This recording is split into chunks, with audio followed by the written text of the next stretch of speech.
Salah satu benda yang aku suka bawa sekarang ni bila aku outstation adalah alat pengurut yang kecil comel ni.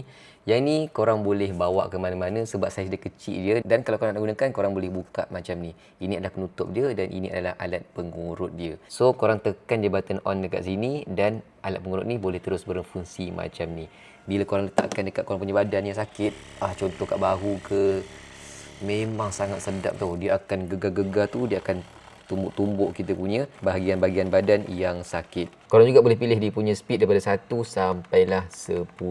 Kalau korang tak suka dengan dia punya mata bulat ni, korang boleh tanggalkan, tarik je macam tu. And then dekat penutup dia ni, ada 3 lagi mata yang korang boleh pasangkan dekat mesin dia. Yang pertama, mata tajam macam ni. Selalunya aku akan gunakan ni untuk tapak kaki. Mata 2 macam ni, aku selalu gunakan dekat bahagian aku punya belakang badan. Yang ni aku akan minta isteri aku buatkan lah. Dan yang terakhir, mata rata macam ni aku akan gunakan dekat aku punya kaki. So mata-mata ni korang boleh pasangkan je dekat mesin macam ni dan korang boleh terus gunakan dia.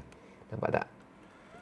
Sedap sangat. So guys, kalau korang selalu pergi travel, aku sarankan korang beli satu dan korang boleh bawa ke mana-mana saja sebab dia punya saiz ni memang kecil, comel, molek sangat. Bateri habis, just gunakan Type C, lubang Type C dekat sini.